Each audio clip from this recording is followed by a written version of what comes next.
Good afternoon. Hope you're having a great weekend. It is Sunday, June 12th, 4:59 p.m. Central Daylight Time, local time here in Oklahoma City. Yes, I am at home as usual. Oh my goodness. I just got caught up on my bookkeeping and I'm I haven't worked very much this year. For anybody who doesn't know, on my bookkeeping, I track a lot of stuff that I don't have to, just for the sake of data analysis. And we'll go over my bookkeeping and I'll show you how little I've worked this year. I'll give you a little spoiler. I've only worked 24 days this year. 24 days. I track my truck mileage, my odometer mileage. I'll I've only driven 11,000 miles this year in the truck. So we'll go over my numbers here in a minute, how much I've made, what my taxable income is, all that stuff. Before we get into that, I don't want to sound like a broken record here. It seems like every one of my videos now, I'm talking about, I'm warning people and suggesting to people that, prepare for the freight market shitting its pants because it's about to happen. We're already in a decline. So I apologize for sounding like a broken record, but I'm going to talk about it for a couple minutes before we start talking about bookkeeping. And I'll talk about the load. I booked a load. I'm leaving the house in a couple of days. I'll give you details on that load in a minute.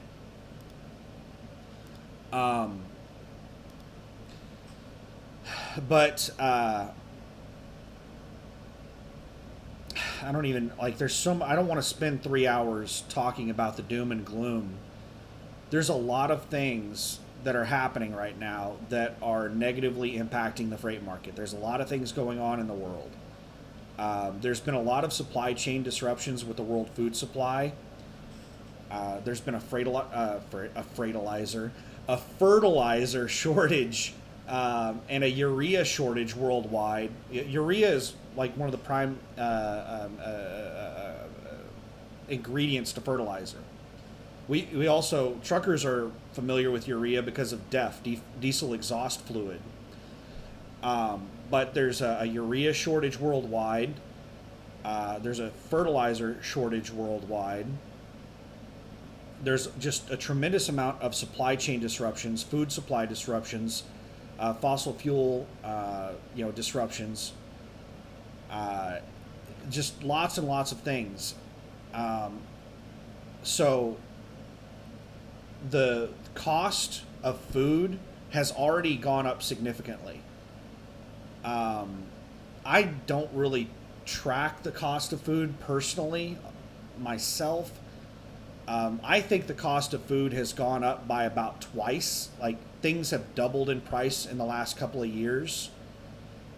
I was talking with my mechanic, and he was like, my food bill is almost 4 times what it was a couple of years ago. So maybe I'm underestimating how much the cost of food has gone up. I know that some things have gone up a lot more than others. So it might depend on what exactly you're buying at the store on how much the cost of food has gone up for you. But yeah, with the cost of food going up considerably, the cost of fuel going up considerably, this takes away expendable income from people. The poverty class and the middle class, they don't have a whole lot of expendable income. So, they may only have like $400 extra per month that they can spend on going out to eat, going to the movies, video games, stuff like that. That $400, with the cost of food going up significantly and the cost of fuel going up significantly, that can disappear really, really quick. And there's a lot of people in the poverty class and in the middle class. And if all those people cut back just a little bit on their discretionary spending, then that's going to be a huge drop in the amount of goods sold. And if there's less stuff being sold, there's less stuff being, moved via freight. So that's going to cause freight volume to drop. There's so many things going on right now. The cost of of food has been rising significantly, and I think it's going to get really bad this fall because we're not really feeling the impact of. I think Ukraine exports somewhere in the area of like 8% of the world's wheat, and I think that is almost completely shut down right now because Russia is blockading their ports, and the farmers are probably not farming. I think all the farmers are out stealing tanks and shit from Russia right now. They don't have time to do any farming. So we're not really feeling that impact yet. It's not like, they raise a crop of wheat every week or anything like that. These are things that take time to grow. So the wheat or whatever food, the urea and everything else that's being disrupted right now because of the Russia-Ukraine war that's going on, the invasion of Ukraine, we're probably not going to be feeling that in the world food market until this fall. A lot of commodities are purchased on futures contracts, so the price of food is already increasing to reflect futures, expectations. The future contracts are purchased based on what they think it's going to be like 6 months, a year from now, whatever the contract is. And if it's a lot worse, then the cost of food will rise even more whenever they get those numbers in. But aside from that, one of the other big things that's going on right now is, you remember what happened in 2018, 2019? I don't want to get on a rant about our government basically selling out this country with NAFTA and the other things that moved manufacturing out of this country. How the... I don't want to get in a rant about that. Like, we have countries that basically don't fucking have labor laws. What did these idiots in the government think was going to happen if they got rid of taxes on imports from these countries? We should be punishing these countries that we import from that don't fucking have labor laws. That's what we used to do. And that's the reason we had manufacturing in this country, was because we taxed goods coming in from shitholes like China that basically don't have any labor laws. We taxed them so high that it was cheaper to make that stuff here in the United States. Well, they got rid of all that. You remember back in the 90s under Clinton, everybody was super happy. We're going to have really cheap Chinese shit in Walmart. What happened from that? All those manufacturing jobs are gone. Those jobs where you could just sit on an assembly line and screw in a light bulb and make a middle class wage and support a family, have a pension, those jobs are fucking gone because of dumbasses in our government. Anyway, I'm starting to rant and rave and get pissed off. In 2018, someone in our government, Trump, decided to do something about it.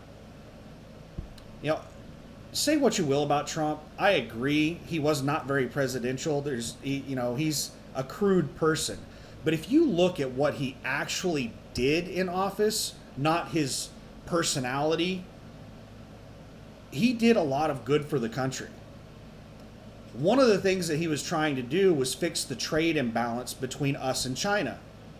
Because it's so much cheaper to make shit over in China, we just buy all of our shit from China. China gets next to nothing from us. We don't really export much to China. We just import from China. So it's just US dollars flooding over into China, making them rich, making them a world superpower. Their military rivals ours now because of treasonous activities that took place in the 90s by our government. Anyway, I think it's a national security concern what our government has done in empowering China. They're an adversary, and anyway, I'm starting to get political, and I try really hard not to get political on this channel, but I get pissed off sometimes. Well, in 2018, our government tried to do something about this trade imbalance, and they threatened to increase tariffs, the tax on imports from China, to correct the trade imbalance. And whenever companies heard about this, they went, oh shit, let's buy as much stuff as we can before those taxes go into effect. So they bought everything they could from China. This caused a huge spike in freight volume in the United States. It caused a boom in the freight market. Freight rates went through the roof in 2018. Huge boom year. What happens every time we have a freight boom? Every dumbass goes and spins up a trucking company and hires as many people as they can. The number of trucks on the road goes through the roof every time freight rates go really high. Well, in 2019, these companies didn't need to buy as much stuff because they bought everything they could in 2018. And they're like, well, we've already got all the stuff we need in 2019, so we don't need to buy anything. So the amount of freight moved in 2019 fell off a cliff. And we had a huge amount of trucks in the industry. We had too many trucks because every dumbass was spinning up a trucking company. When the freight rates are amazing, anybody can make money in this industry. Well, as soon as the rates went down, all these idiots went out of business. So 2019 was a down year. It was a really bad year. That's what's about to happen, but it's going to be worse than 2019.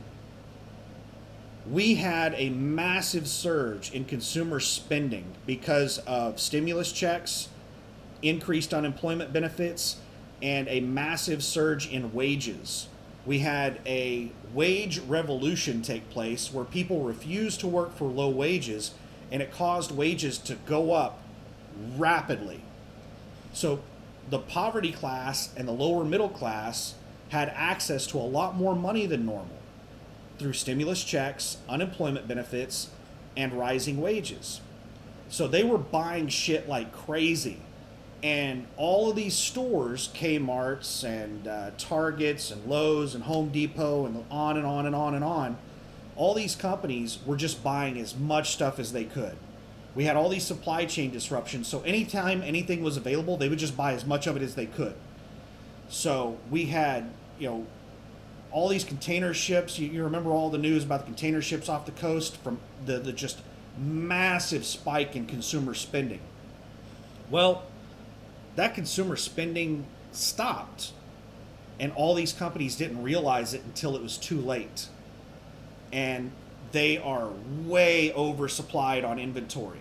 It's like 2018 whenever they bought as much as they could to preempt the taxes, and in 2019 they didn't need to buy as much stuff. That's the same place we're at right now, is that all these companies they bought as much as they could because of the massive spike in consumer spending, and now they're full. To give you an idea of how bad some of these places are, I did a Home Depot load from Lacey, Washington to Billings, Montana. The Home Depot distribution center that I picked up from in Lacey, Washington, they had shit piled up outside on the pavement. Like in between the trucks where the stairs and stuff are at to go into the building, the doors that they weren't using, they had that stuff stacked like 30 feet high.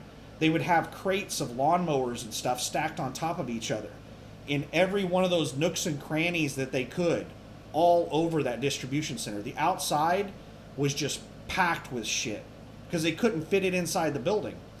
And at the store I delivered to in Billings, Montana, the Home Depot store there, the outside of that store looked exactly the same. They had shit just stacked up in the parking lot on the back side of the store. There was shit just stacked up everywhere. A lot of these places are way over inventory. They're so over inventory that the ports were running out of places to put stuff. They couldn't unload ships because these businesses were not coming in and taking their containers out of the yards because they didn't have any place to put it. So the ports started fining or charging people. I forgot how long they gave them, like 2 or 3 weeks to get the containers out of the port. And then after that time, they started charging them something like $500 a week or $500 a day or something like that. They started penalizing them because these people were just basically using the ports as storage because they didn't have any warehouse space to put this in. So this is something that's been going on for months. but it's reaching an apex right now because consumer spending just keeps going down and down and down. Consumer spending keeps going down because the expendable income, discretionary spending that people have is going down because their expendable income is disappearing. We have a rising cost of food, and we have rising fuel prices. And you're talking about people that might only have $500 a month in expendable income. And if you double the price of food and double the price of fuel, that $500 disappears really quick. So consumer spending has fallen off of a cliff, and we're way over inventory in a lot of businesses. So this is another 2019, but unlike 2019 had like normal fuel prices. We have record high fuel prices, and we're about to have 2019 freight volumes. So this is going to be a lot worse than 2019. And a lot of people are saying that this could potentially be worse than 2008, 2009. Me personally, I wasn't really following the freight market during the crash of 2008, 2009, so I don't really know what it was like back then. I don't know how bad the freight market got. But some people are saying that the freight market is going to get as bad as 2008, 2009, which was apparently a lot worse than 2019. I think it is going to be a lot worse than 2019, but I honestly don't know what it was like in 2008, 2009 in the freight market because I was not paying any damn attention to the freight market during that time. So I ranted and raved about this a lot longer than I had planned, and I hate sounding like a broken record, but shit is about to hit the fan in the freight market. And everybody that's in the freight market, every owner-operator that's watching this, I hope that you have a business model that can make it. I hope you do. I've been trying to tell people for over a year that I expect fuel prices to go up and freight rates are going to eventually go down. We're eventually going to have... The freight industry works in boom-bust cycles. And occasionally, you'll have other factors that exacerbate a normal bust cycle. And that's what we have going on right now is we have a normal bust cycle about to happen, and we have external factors that are going to make it much, much worse than what it would normally be. So, I don't know. I hope you got your shit in order, and I hope you're able to make it through this. There's a lot of people that spun up trucking companies over the last couple of years whenever we have really, really high, cost, barriers to entry, cost to enter, really high truck prices, really high parts and labor. Just everything is really expensive. So I hope everybody's in a position where they can make this. There's already a lot of people that are going out of business, that are switching. They walked away from their leases and they've gone back to being company drivers. There's a lot of people talking about doing it. There's a lot of people that have already done it. So, and in my opinion, it hasn't gotten bad yet. We are at the very beginning of the freight market going down. Over the last couple of months, the rates have been going down. And over the last couple of months, fuel prices have gone up dramatically. They basically doubled when Russia invaded Ukraine. We already had rising fuel prices. As soon as the Democrats took power, fuel prices started going up. And somebody replied to one of my videos and they were like, well, Biden was elected in November, but he didn't actually take power until like February. So you're saying that the fuel prices started rising as soon as he was elected.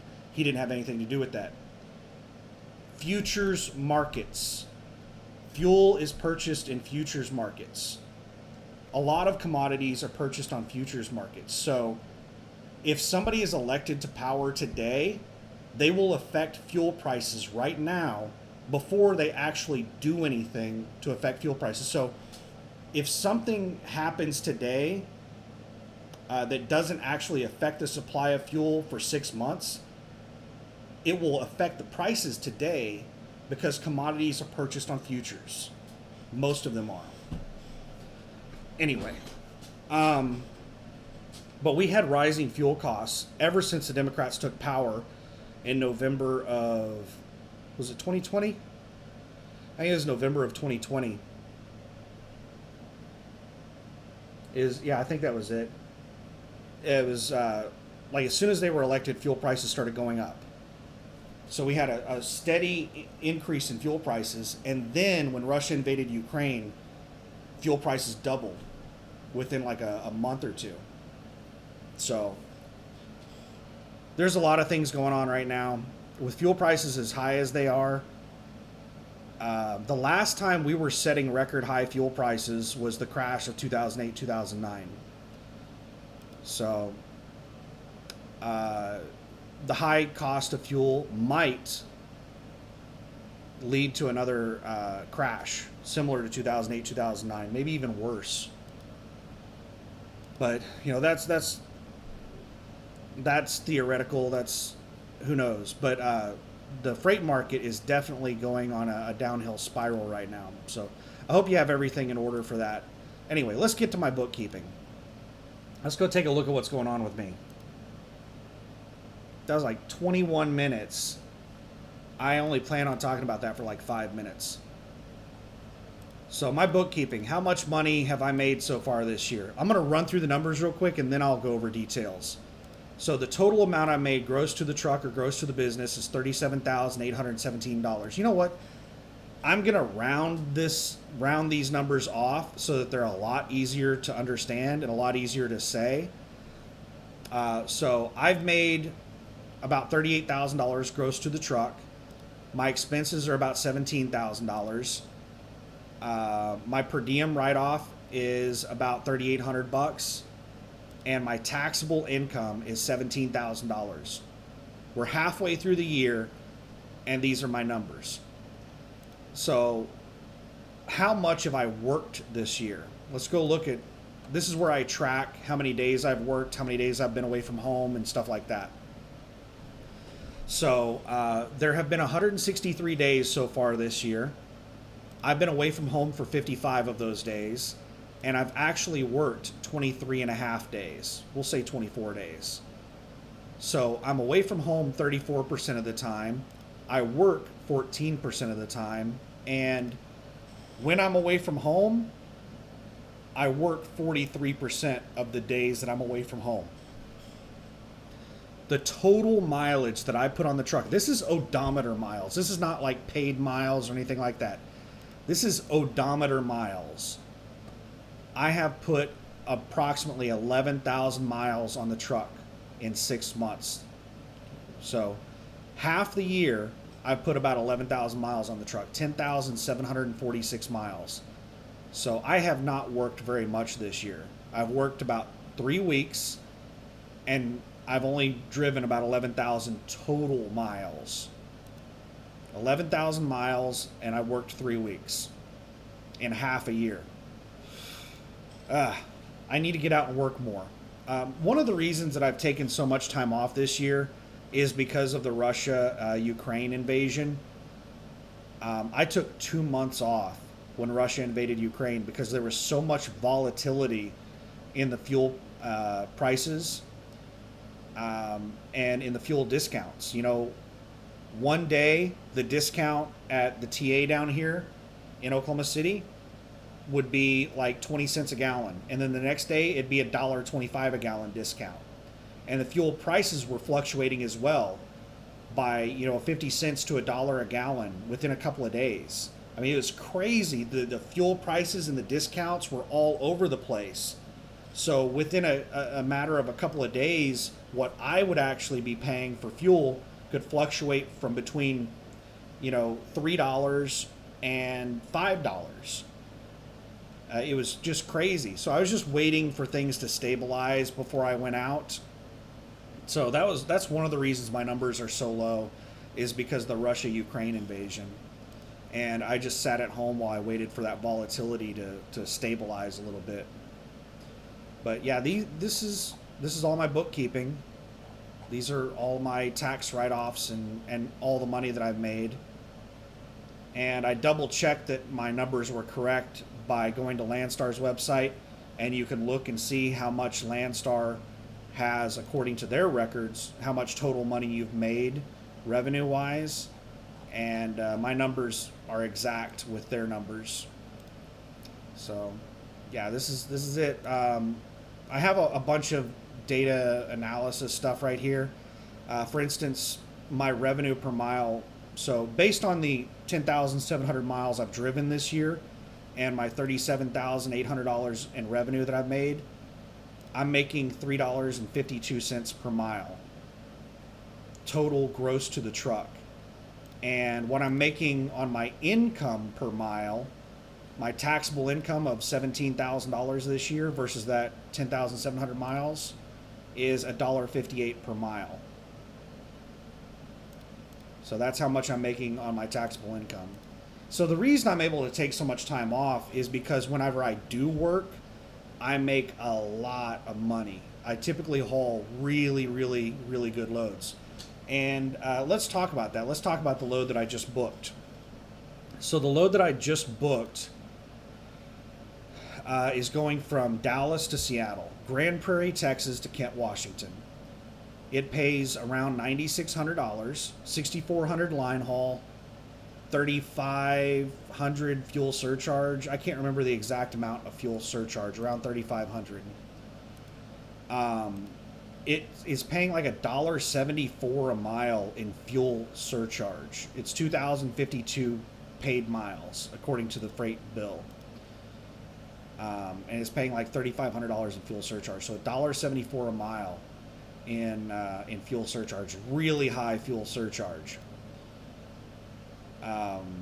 What I make on the load, I get 65% of the $6,400, the line haul, and then I get 100% of the $3,500 fuel surcharge. And what I make on the load is right around $7,700. I think it's a little over $7,700 is what I make on the load. So it's a really, really, really good paying load, especially considering the freight market. I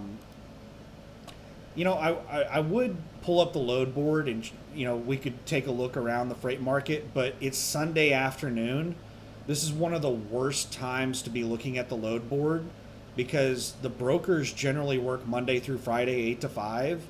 So all we'd be seeing on the load board right now would be the trash that nobody wanted that's been picked through all weekend. So let's not look at the load board. That'd be kind of pointless. We just see a bunch of junk loads. It wouldn't give a true indicator of what the freight market was like. But I can tell you from looking at the load board for the last couple of months that certain areas have been hit a lot harder than others. Let's go back over to my fat head right here. California. California has fallen off a cliff with freight rates. California is usually one of the most premium markets. It's hard not to make money taking a load out of California normally, but freight rates have plummeted in California. And I was watching, I think it was Freight Waves or some news channel, and they were showing some charts on containers. And I want to say that they said that the container volume dropped by like 30% in May. They dropped by like 30% this past month. So I think that's maybe one of the reasons why freight rates are so bad in California right now. The reason freight rates are so high in California is because California, it's bringing in containers from China. Almost everything that we have in this country is made in China. And it almost all comes through the ports of Long Beach and the Port of Los Angeles, those two ports. Those massive container ships, there are very few ports that they can dock at. The Port of LA and the Port of Long Beach are two ports that those massive container ships can dock at. I don't think there's any other ports on the West Coast that they can dock at. I'm not sure about that though. But you might think, well, why don't they dock in Seattle or Portland? And spread the love up and down the West Coast. And I think it's just simply because I think those are the only two ports that those massive container ships can be unloaded at. It requires very specialized equipment because those container ships are so big. You have to have cranes that are really, really tall to unload those ships. So, yeah, if those container volumes are plummeting, if they're just, dropping by 30-40% in a month, then that would explain why freight rates in California have crashed. So I'm avoiding going to California at the moment because every time I look over at California, the freight in Dallas is better than the freight in LA. Every time I look at it on land, and all I can speak to is Landstar's load board. Other load boards or the spot market may be completely different, but on Landstar's load board, to me, the Dallas market looks better than the LA market. So, yeah, I'm avoiding California for the time being. What I would like to do while I'm out over the road this next time is drive across the northern U.S. because my truck gets so incredibly hot in the summer. The windows just, like, there's so much heat that comes through my windows, and the APU air conditioner can't keep up with it. So during the daytime, when there's direct sun on my truck, if it's 70 degrees outside or hotter, it'll be like 80 degrees or hotter inside my truck. And normally what I'll do is I'll run the main engine and use the main air conditioner to keep up with that, because the main air conditioner can keep up with it. The HVAC air conditioner, the APU air conditioner can't. But with fuel prices being what they are, I don't want to be idle in my truck. So what I'm going to try to do is run up in the north and avoid the south. But I'm going to have to go where the freight's at. So we'll just see what freight that I can get. What I'll probably try to do if I end up running in hot weather areas is I probably just won't set as long, which will be good for making money. But I like to be able to set for as long as I want. But if it's going to cost me a lot of money to set, or if it's uncomfortable, then I'll find a load and keep moving. But I don't know. That's what's going on with me. I think I'll make this a relatively short video. Well, 32 minutes is short for me. Let me pause this, take a drink of my Pepsi, and think if there's any final things I want to say before I wrap this video up. I can't really think of anything else that I wanted to say. I'm going to repeat something that I said I think I said it in my last video. I already spent 16 minutes, was it? Talking about how bad I think the freight market is about to get. So I'm going to repeat something that I said in my last video that relates to that. Whenever the freight market gets really bad, it starts getting really hard to move around. It's, they don't hire as many people. They don't lease as many people. They start getting a lot more selective, these trucking companies do, because they don't have enough freight. So if there's any big move that you need to make to be successful,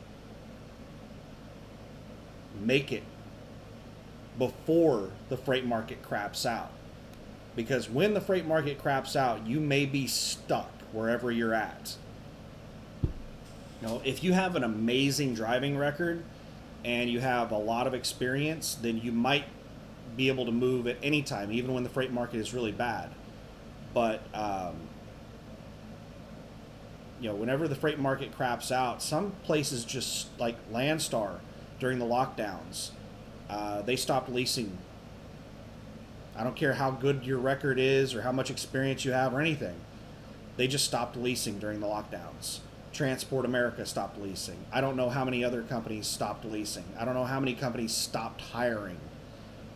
The mega carriers, the really shitty mega carriers like the CR Englands of the world, they're probably going to be hiring all the time if you want to go work for one of them.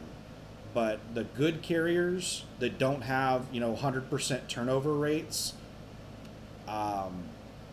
they're probably going to get really selective on their hiring, or their lease contracts, or they may stop altogether during certain periods. So if you're in a bad position right now and you're planning on changing and you're procrastinating about it, then you might need to think about making that happen and stop procrastinating on it. Otherwise, you may get stuck in that bad position you're in right now.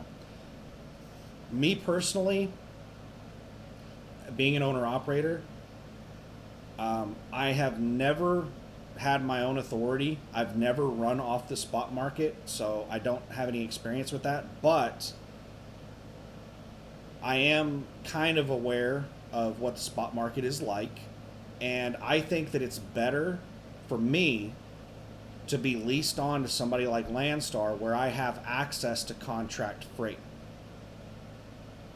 Now, I'm not saying that if you have your own authority and you're running off the spot market, you need to go lease to somebody and pause your authority or anything like that. You need to make those big boy decisions on your own. But for me personally, I'm not going to try to get my own authority while the freight market is down, because the spot market, in my opinion, is the worst place to be in a down freight market. You want access to contract freight, and there is no contract freight on the spot market.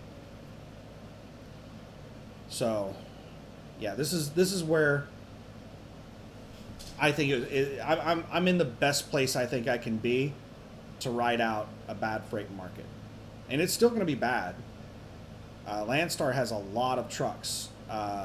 I just checked it earlier. There was like 10,800 and something trucks that Landstar has. They're one of the larger trucking companies.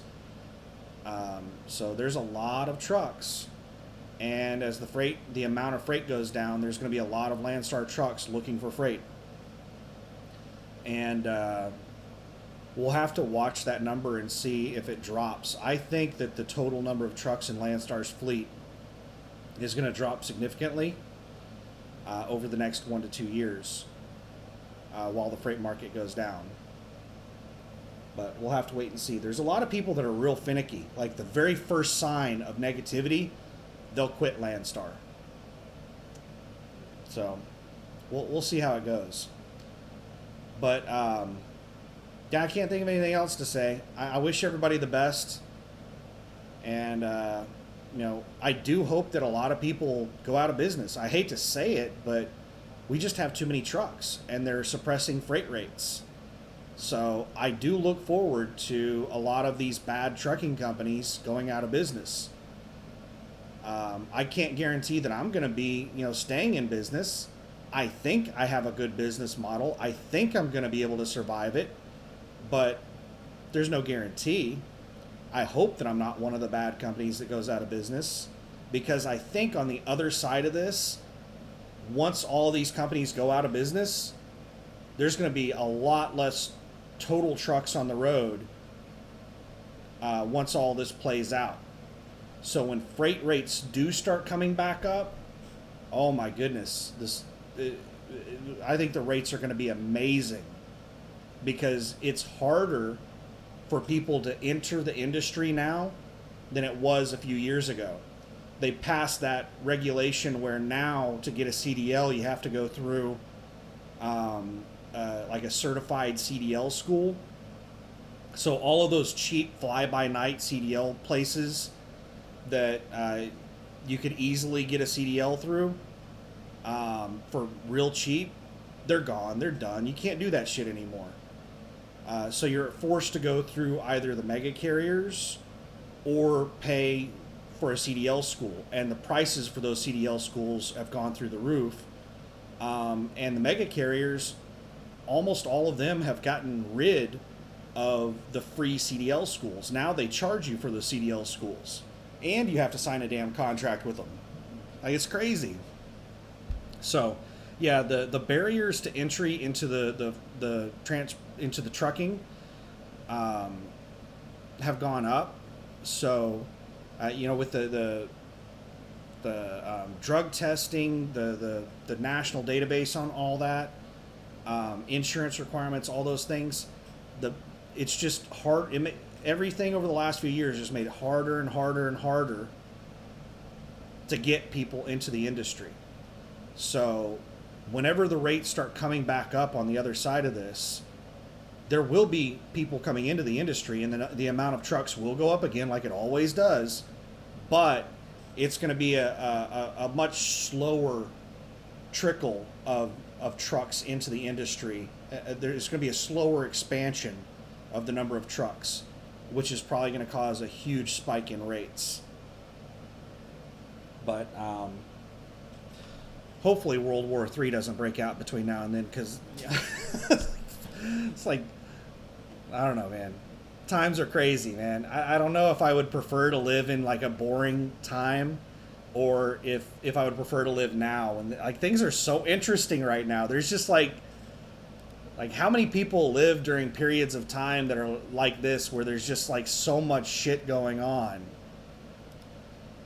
Maybe shit like this is always going on. It's just that we are in a time where there's people everywhere, and the exchange of information is so fluid that we have access to knowledge of what's going on everywhere in the world all the time.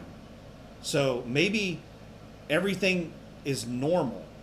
It's just that we have access to so much more information that we think there's all this crazy shit going on.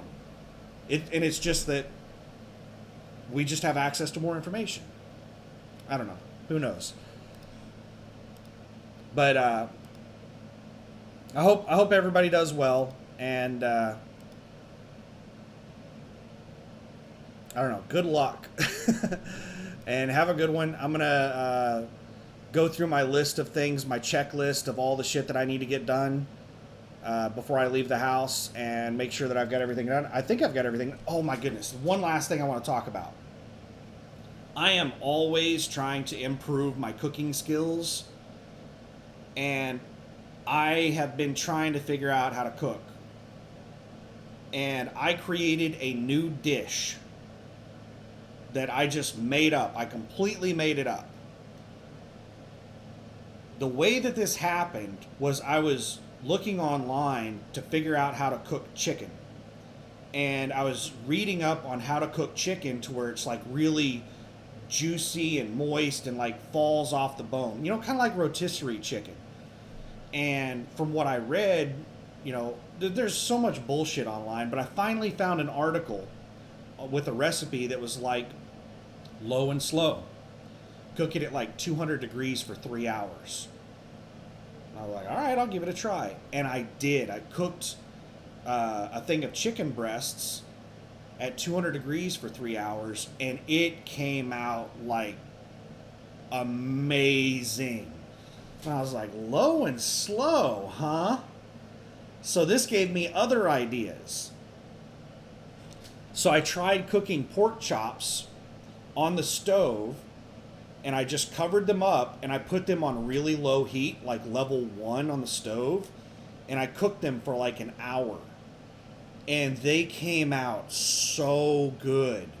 Oh my goodness, they came out amazing. And I was like, these would go really well with some rice. So I made some white rice, and my ideas just kept going and kept going and kept going. What I ended up doing was I did the slow cooking on the stovetop with pork chops. They were what are they called? They're the pork shoulder blade steaks, or butt steaks.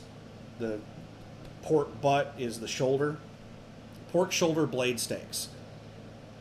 I slow cooked those, and I put a lot of seasoned salt, garlic salt, pepper. I think that was it. And I slow cooked them in that. Then I took them out. I made a thing of rice, white rice. I took the pork chops out of there, or the pork shoulder blade steaks, put them on a cutting board, and I chopped them up into little pieces. I took the white rice, dumped it into the pan, and like did a little stir fry of the rice in the remaining liquids and seasonings that were in the pan. And I chopped up some sweet onions, put those sweet onions in with the rice, and then I put the chopped up pork shoulder blade steaks in that rice. So it's rice with sweet onions and then the pork shoulder blade steaks chopped up in them. Oh my goodness, it is so good. Oh wow, it's so good. So I made a huge batch of that, and I put it in my little containers and I froze it, and that's and I also have the chicken breasts that I slow cooked, put those into my little containers. That's just part of all my food that I prepped to take with me out over the truck. For anybody who doesn't know, what I do is I have these little biodegradable plastic containers that I will do meal prep in. I'll cook food, fill these little containers up, and then I'll stick them in my freezer, freeze them, and then I put them in my freezer in my truck. I have 2 freezers in my truck. Well, I have 2 coolers that can be programmed to be either a refrigerator or a freezer, and then I have the factory refrigerator that has the little freezer in it. But I take all these things with me, and they're frozen, and they'll last me the whole time I'm out over the road. So I'm just constantly looking for new things to take with me. I'm hoping that the rice reheats well. That's going to be the big thing.